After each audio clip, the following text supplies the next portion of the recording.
प्रिय छात्रों, मैं आज आपको ठोसों में अपूर्णता के बारे में बात करूंगा। कल मैंने आपको स्टोइकोमेट्रिक त्रुटि, फ्रैंकल त्रुटि और शॉर्ट की त्रुटि के बारे में बताया था। आज हम बात करेंगे नॉन स्टोइकोमेट्रिक त्रुटि। नॉन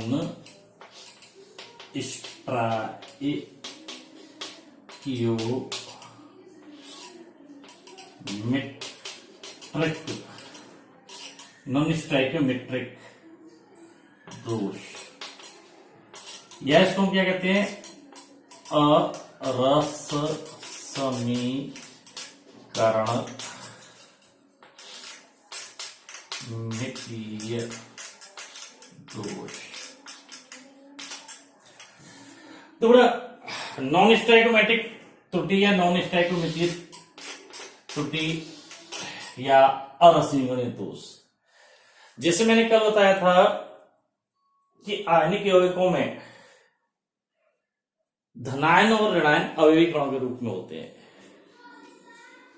अर्थात आयनिक यौगिक धनायन और ऋणायन से मिलकर बने होते हैं, और ऐसे जालक या यौगिक जिनमें धनायन और ऋणायनों का अनुपात, धनायन और ऋणायनों का अनुपात के मूलानुपाती सूत्र जो है, यौगिक का जो मूलानुपाती सूत्र है, उस मूलानुपाती सूत्र के अनुरूप नहीं होता है, नॉन स्टोइकोमेट्रिक यौगिक कहलाते हैं। और यह दोष नॉन स्टोइकोमेट्रिक दोष कहलाता है। अर्थात इस दोष में धनायन व ऋणायन का अनुपात यौगिक के मूलानुपाती सूत्र से भिन्न होता है। जैसे हम बात करते हैं FeO, फेरस ऑक्साइड। जैसे तो इसमें हम देखें Fe और O का अनुपात क्या है? 1:1। परंतु वास्तव में इसमें जब हम अध्ययन करते हैं तो हम पाते हैं Fe इसमें तो 9.3 O से Fe 9.6 O। जैसे जो इसमें वास्तव में जो देखने में हम क्या रखते हैं? FeO। वास्तव में क्या है इसमें? Fe 0.93 O से Fe 0.96 O होता है। अर्थात इसका जो अनुपात है Fe का, वो इसके मूलानुपाती सूत्र से भिन्न है। तो इसमें नॉन स्टोइकोमेट्रिक दोष है, ये नॉन स्टोइकोमेट्रिक यौगिक है। तो बेटा नॉन स्टोइकोमेट्रिक दोषों को हमने मुख्यतः दो भागों में बांटा था। कितना बांटा था? दो भागों में। एक तो धातु आधिक्य दोष और एक धातु न्यूनता दोष। तो इन भागों को हमने दो भागों में बांटा था। इनका वर्गीकरण जो किया था नॉन स्टोइकोमेट्रिक दोषों का, हमने कल आपको पता है तो दो भागों में बताया था। नंबर 1 धातु आधिक्य दोष और नंबर 2 धातु न्यूनता दोष। तो धातु आधिक्य दोष और धातु न्यूनता दोष, जैसे आप इसको देख रहे हैं धातु आधिक्य दोष, इस नॉन स्टोइकोमेट्रिक विद्युत त्रुटि में क्रिस्टल जालक के अंदर धातु धनायन की अधिकता होती है। धातु धनायन की जो अधिकता होती है। और दूसरा जो है धातु न्यूनता दोष, इस दोष में क्रिस्टल जालक के अंदर धातु धनायन या धातु की क्या होती है? न्यूनता, कमी होती है। तो हम सबसे पहले बात करेंगे धातु आधिक्य दोष। देखो यह नॉन स्टोइकोमेट्रिक बिंदु दोष जालक में धातु धनायन की अधिकता के कारण उत्पन्न होता है। धातु धनायन की अधिकता से उत्पन्न होता है। ये निम्न दो कारणों से संभव है। ये देखो, इसमें हम बात करें सबसे पहले ऋणायनिक रिक्तिका का। ऋणायनिक रिक्तिका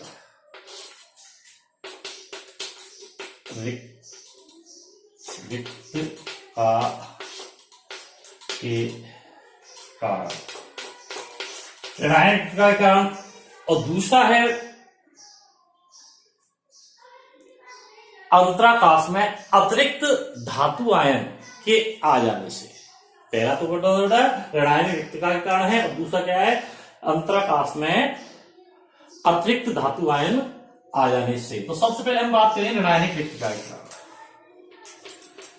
तो बेटा इस दोष में होता क्या है कि कोई भी ऋणायन अपने जालक स्तर को छोड़ करके बाहर चला जाता है और उसके स्थान पर ऋणायनिक रिक्तिका बन जाती है। क्या बन जाती है? ऋणायनिक रिक्तिका। और आवेश को संतुलन करने के लिए या फिर विद्युत उदासीनता को बनाए रखने के लिए इलेक्ट्रॉन इस ऋणायनिक रिक्तिका पर स्थान ग्रहण कर लेता है, जिसे हम एफ केंद्र कहते हैं। बेटा क्या है, तो देखो इसको मैं NaCl का उदाहरण लेके आपको समझाने की कोशिश करता हूं। जैसे कि आप जानते हैं कि NaCl क्रिस्टल, जिसे मैं यहां पर बता रहा हूं, जैसे एक छोटा सा देखो मैंने, ये मान लो NaCl का क्रिस्टल है, जिसमें देखो Na+Cl- आयन मौजूद है ना, Na+Cl- है ना, और यहां देखो माइनस Na+, यहां Na+, और यहाँ क्या है Cl-। इस तरह से तो ये इसमें क्या है, क्या मौजूद है?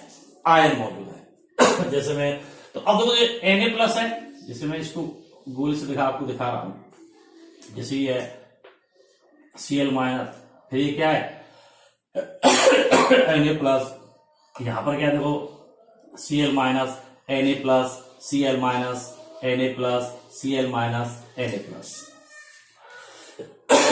तो NaCl क्रिस्टल। अब इस NaCl क्रिस्टल को मैं सोडियम धातु की भाप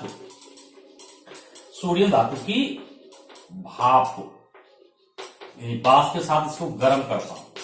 जब मैं इसको गर्म करता हूं तो क्या होता है कि सोडियम धातु इलेक्ट्रॉन त्याग करता है। तो देखो ये Na+ बनेगा, और इसने क्या किया, इलेक्ट्रॉन त्याग दिया। तो ये Na+ आयन जो होते हैं इस क्रिस्टल जालक की सतह पर, ये जो सतह है इस पर स्थान ग्रहण कर लेते हैं। क्या कर लेते बेटा? इस सतह पर स्थान ग्रहण कर लेते हैं। तो विद्यार्थियों देखो इस पर Na+ आयन अपना स्थान ग्रहण कर लिया। जैसे ये Na+ आयन जो मैंने दिखाया ये यहां पर आ गया। तो इस Na+ को संतुलित करने के लिए, जैसे मान लिया मैंने यहां से ये Cl- बाहर आता है और इसके साथ NaCl युग्म बना लेता है। तो इसके स्थान पर क्या आ गई? रिक्तिका उत्पन्न हो गई। इस रिक्तिका को हम क्या कहते हैं? ऋणायनिक रिक्तिका। ऋणायनिक छिद्र कह दो, छिद्र ऋणायनिक छिद्र बन जाता। तो इस में अब देखो आप धनायन में देखो Na+ आयन की संख्या 1 2 3 4 5, जब Cl- कितने 1 2 3 है ना, कितने गए 3, जब ये 1 2 3 4 5 है ना। तो अब देखो ये, तो क्रिस्टल की विद्युत उदासीनता को बनाए रखने के लिए इस क्रिस्टल की विद्युत उदासीनता को बनाए रखने के लिए इलेक्ट्रॉन इस ऋणायनिक रिक्तिका में आ जाता है, जिसे हम क्या कहते हैं? एफ केंद्र। क्या कहते हैं? एफ केंद्र। तो बेटा इसमें ये होता है कि ऋणायनिक रिक्तिका के अंदर इस तरह से धनायन की ऋणायनिक एकता उत्पन्न हो जाने के कारण धनायन की जालक में अधिकता हो जाती है। तो ये बात भी बेटा इसकी देखो इस दोष में जिस चित्र में हम दिखा रहे हैं कि कोई भी ऋणायन अपने जालक स्थल को छोड़ करके क्रिस्टल से बाहर चला जाता है और उसके स्थान पर आयुमित इलेक्ट्रॉन आ जाता है। इस मुक्त इलेक्ट्रॉन युक्त ऋणायनिक रिक्तिका को एफ केंद्र कहते हैं। क्या कहते हैं? एफ केंद्र। क्या कहा जाता है बेटा? एफ केंद्र। यानी क्रिस्टल जालक में अयुग्मित इलेक्ट्रॉन युक्त ऋणायनिक रिक्तिका, कौन सी रिक्तिका बेटा? ये ऋणायनिक रिक्तिका क्या कहलाती है? एफ केंद्र कहलाती है। एफ अक्षर है ना, जर्मन भाषा से लिया गया है, जिसका अर्थ है रंग उत्पन्न करने वाला, है ना। तो इसको हम कलर, रंग उत्पन्न करने वाला केंद्र कहते हैं। कलर सेंटर है रंग केंद्र। क्यों? क्योंकि जब इस त्रुटिपूर्ण क्रिस्टल पर प्रकाश पड़ता है तो ये इलेक्ट्रॉन ऊर्जा ग्रहण कर उत्तेजित हो जाते हैं और क्रिस्टल को विशिष्ट प्रकार का रंग प्रदान करते हैं। इसी कारण इसे हम रंग केंद्र कहते हैं। जैसे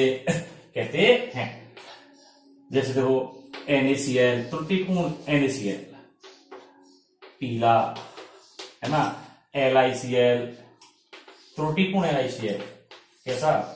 गुलाबी। एवं KCl क्रिस्टल कैसा दिखाई देता है? बैंगनी।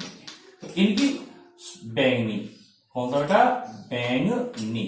तो देखो इसकी एफ केंद्र की उपस्थिति के कारण क्रिस्टल में विशिष्ट प्रकार के रंग उत्पन्न हो जाते हैं। तो ये एफ केंद्र क्या है? ये सबसे महत्वपूर्ण प्रश्न बनता है। तो हम ये क्या कहते हैं कि धातु आधिक्य दोष युक्त क्रिस्टल जालक में अयुग्मित इलेक्ट्रॉन युक्त ऋणायनिक रिक्तिका एफ केंद्र कहलाती है, जिसके कारण जालक रंग प्रदर्शित करता है। और ये एफ केंद्र की उपस्थिति के कारण अर्थात अयुग्मित इलेक्ट्रॉन होने के कारण यह विद्युत चालकता भी दर्शाता है और अनुचुंबकीय व्यवहार भी प्रदर्शित करता है। ठीक है बेटा। तो ये तो हुआ ऋणायनिक रिक्तिका के कारण धातु आधिक्य के दोष। अब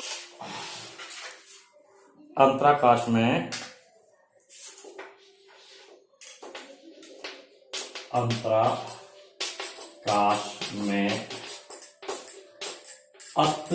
अतिरिक्त धातु आयन, यानी आप कह सकते हो धनायन के आ जाने से,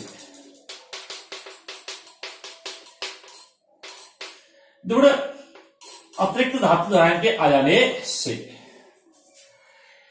इसमें क्या देखो अंतराकाश में अतिरिक्त धातु धनायन के आ जाने से, देखो ये दोष मुख्यतः अधातु परमाणु द्वारा जालक से बाहर जाने पर अपना इलेक्ट्रॉन अंतराकाश में छोड़ जाने से उत्पन्न होता है। यानी इस दोष में क्या होता है, जैसे मैं आपको बता रहा हूं कि कोई भी जैसे क्रिस्टल जालक है, जैसे देखिए ये धन, ये ऋण, ये धन, ये ऋण, फिर देखो ये ऋण, ये धन, ये ऋण, ये धन, यहां पर देखो ये धन, ये ऋण, ये धन, ये ऋण। ठीक। अब इसमें क्या है, कोई भी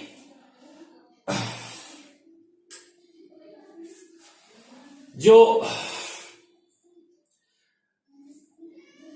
ऋणायन है वो अपना नियत स्थान छोड़ के बाहर जाता है तो अंतराकाश में अपना इलेक्ट्रॉन छोड़ जाता है। जैसे इसको हम यूं ही समझ सकते हैं कि मान लीजिए इसमें देखो ये अंतराकाश है, इसमें कोई धनायन प्रवेश करेगा तो धनायन की अधिकता हो गई। तो आवेश को संतुलित करने के लिए अर्थात विद्युत उदासीनता को बनाए रखने के लिए निकटवर्ती अंतराकाश में, जैसे मैंने यहां दिखा दिया, अतिरिक्त इलेक्ट्रॉन स्थान ग्रहण कर लेता है। जैसे जिंक ऑक्साइड कमरे के ताप पर सफेद होता है, सफेद, कैसा है, सफेद, सफेद होता है।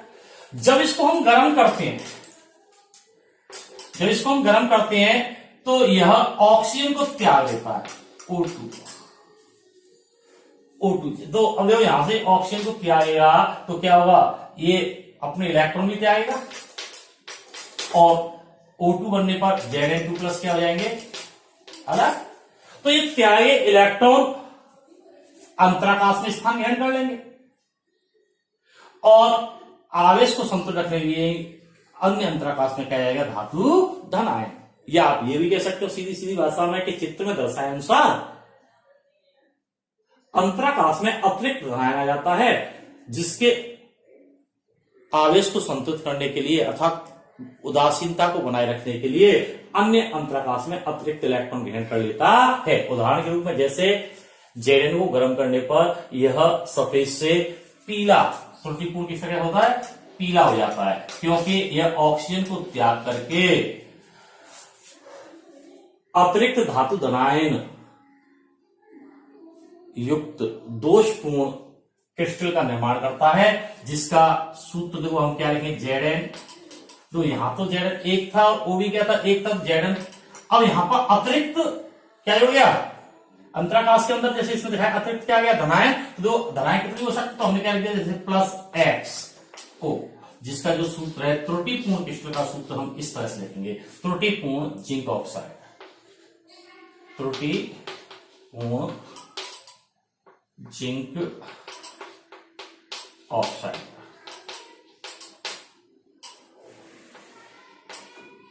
त्रुटिपूर्ण जिंक ऑक्साइड, तो त्रुटिपूर्ण जिंक ऑक्साइड का सूत्र क्या हो गया, ये हो गया। तो इस तरह से ये धातु आधिक्य दोष उत्पन्न होता है। अब हम बात करते हैं नंबर 2, धातु न्यूनता दोष। धातु न्यूनता दोष,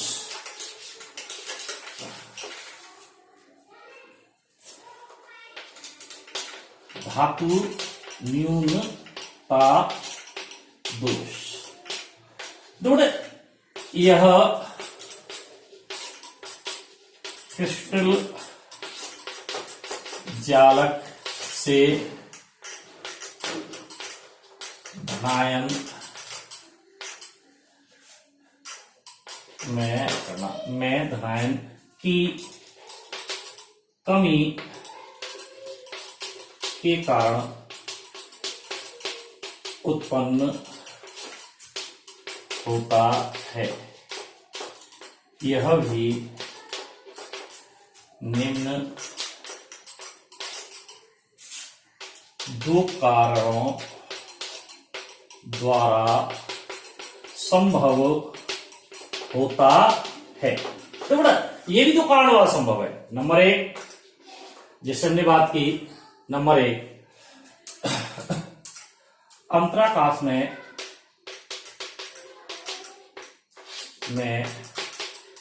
अतिरिक्त ऋणायन के आ जाने से अंतराकाश में क्या अतिरिक्त ऋणायन आ जाता है। जो अभी हमने पढ़ा था तो उसमें क्या था, अतिरिक्त धनायन आ रहा था।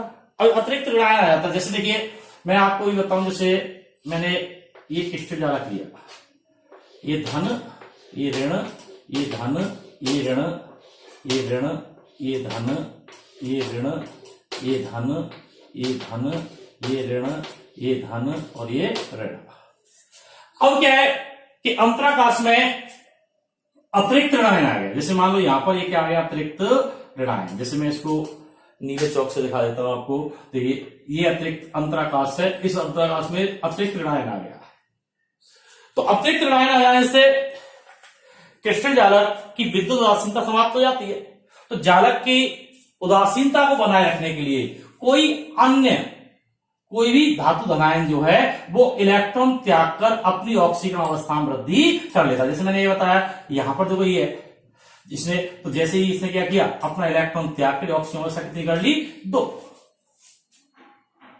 तो इस प्रकार से अंतराकाश में अतिरिक्त ऋणायन के आ जाने से जालक के अंदर धातु धनायन की कमी हो जाती है, धातु आयन की कमी आ जाती है और धातु न्यूनता दोष जो कि नॉन स्टैटोमेटिक दोष है उत्पन्न हो जाता है। लेकिन इस दोष की संभावनाएं कम है, यानी ये माना जाता है कि ऋणायन का आकार बड़ा होने के कारण ये आसानी से अंतराकाश में समाहित नहीं हो पाता है। इसमें जो सबसे महत्वपूर्ण है धनायनिक रिक्त कार्यकाल, धनायनिक रिक्त कार्यकाल, इसमें बी जो है धनायनिक रिक्त काल। थोड़ा इस प्रकार का नॉन स्टैटोमेटिक धातु न्यूनता दोष संपूर्ण धातु धनायनों के यौगिकों में पाया जाता है, संपूर्ण धातु आयनों के यौगिकों में पाया जाता है, जैसे FeO, FeS, NiO, nickel oxide है, ZnS आदि। तो पहली बात तो ये ध्यान रखनी हमें कि यह दोष संपूर्ण धातु धनायनों अर्थात आप ये भी कह सकते हो ऐसी धातु जो परिवर्तनशील संयोजकता दर्शाती हैं उनके यौगिकों में यह दोष पाया जाता है। जिसमें उदाहरण आपके सामने लिखे हैं FeO, FeS, NiO, ZnS आदि। अब इस दोष में होता क्या है सुन लीजिए कि सीधी सीधी भाषा में हम बात करें कि इस दोष में जिसे ऋण धन ऋण धन ऋण और देखो ये धन ऋण और धन, ये क्रिस्टल जालक संपूर्ण धातु यौगिक का कोई क्रिस्टल जालक है। तो इस दोष में क्या होता है कि कोई धनायन अपना नियत स्थान छोड़ के जालक से बाहर चला जाता है, कोई भी धनायन अपना नियत स्थान छोड़कर जालक से बाहर चला जाता है, अपने जालक बिंदु को छोड़ गया तो यहां पर तो इसके स्थान पर ये क्या हुई, एक रिक्तता उत्पन्न हो गई, इसे क्या कहते हैं हम धनायनिक रिक्तता।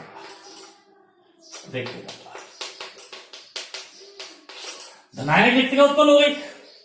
तो अब आवेश को संतुलित करने के लिए अर्थात क्रिस्टल जालक की उदासीनता को बनाए रखने के लिए कोई अन्य धनायन इलेक्ट्रॉन त्याग कर अपनी ऑक्सीकरण अवस्था में वृद्धि कर लेता है। जैसे मैं यहां दिखा रहा हूं कि इसके निकल जाते हो, इसने अपना इलेक्ट्रॉन त्याग दिया और ऑक्सीकरण अवस्था में वृद्धि के लिए ऑक्सीकरण का प्लस से क्या हो गया +2। तो ये इस दोष में होता है। जैसे हम उदाहरण लेते हैं FeS iron sulphide. Iron sulphide के क्रिस्टल जालक में FeS के क्रिस्टल जालक में से 3 Fe2+ आयन में से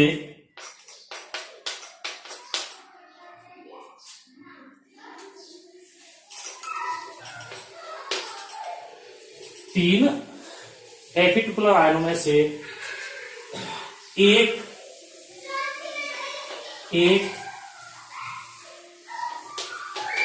बाहर चला जाता है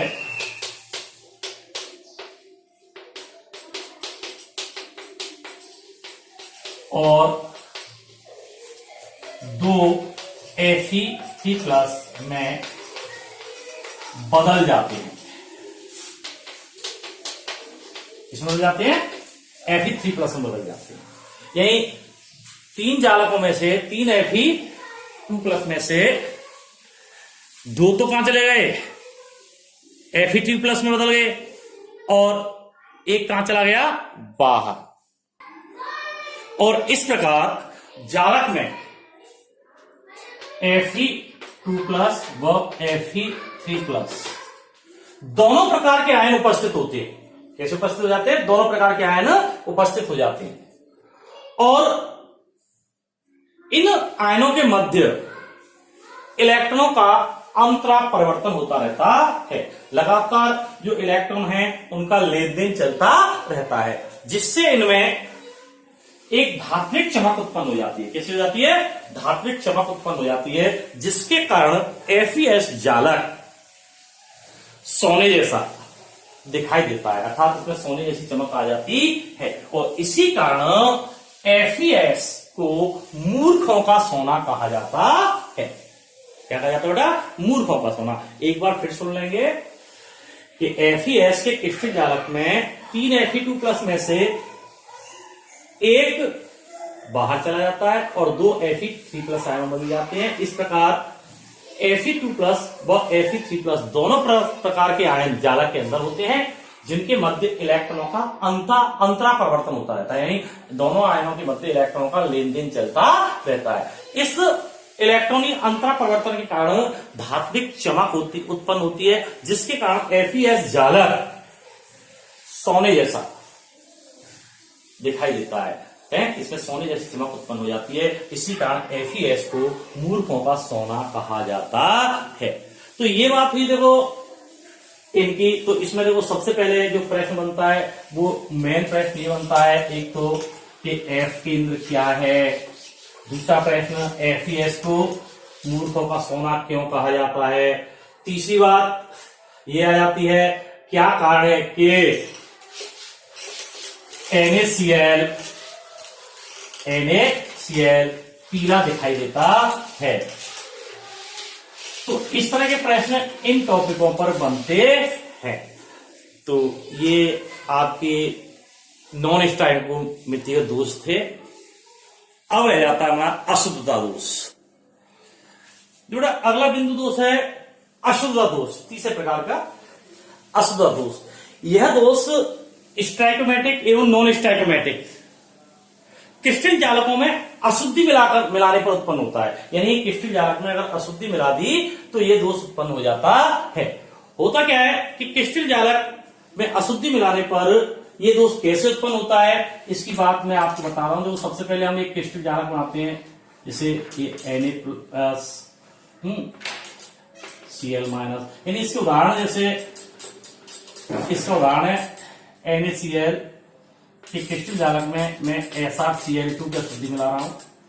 दूसरा उदाहरण देखो हम जैसे ले सकते हैं, इसमें इससे मिलता ही जुलता है, जैसे AgCl कि क्रिस्टल जालक में मैं CdCl2 की अशुद्धि मिला रहा हूं। ये इसका उदाहरण है। तो यहां पर मैं जो ले रहा हूं NaCl प्लस SrCl2 ले रहा हूं।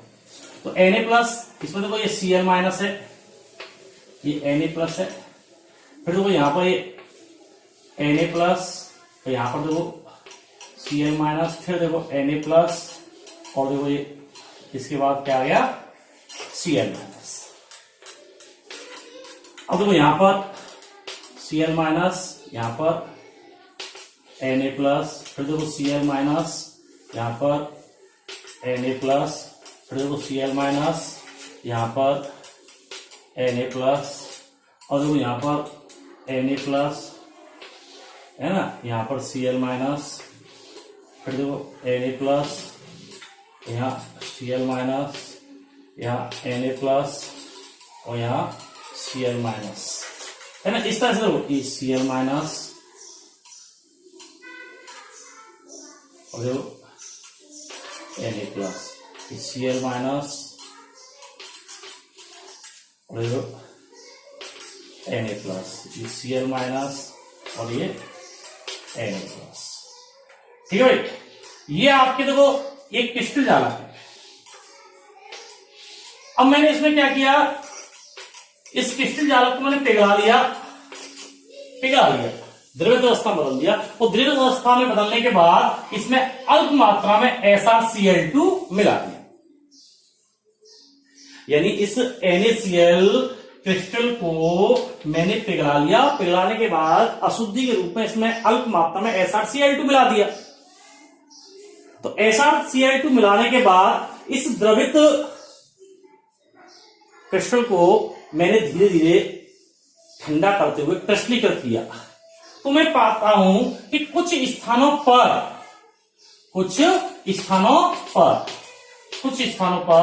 Na+ को हटा करके Sr2+ आयन स्थान ग्रहण कर लेता है। कौन सा स्थान ग्रहण कर लेता है बेटा? Sr2+ ion. कौन सा आयन?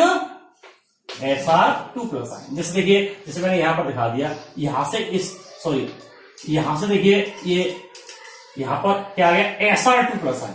कौन सा? Sr2+ ion. तो एक Sr2+ है, तो ये क्या करेगा? जालक से 2 Na+ आयनों का विस्थापन करेगा। कितने का बेटा? Sr2+ है बेटा। कितना है? 2+।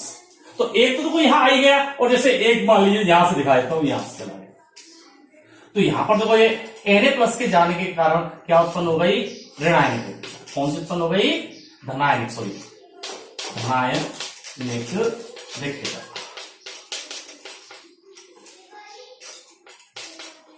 धनायनिक रिक्तता उत्पन्न हो गई।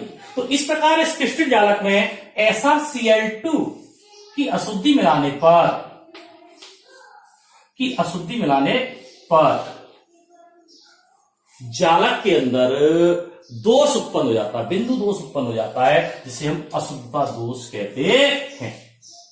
तो बड़ा इसमें आप एक बार फिर सुन लेंगे कि चित्र में दर्शाए अनुसार गलित NaCl में अल्प मात्रा में SrCl2 की अशुद्धि मिला देने पर जब इसके क्लिष्टीकरण करते हैं तो कुछ स्थानों पर Sr2+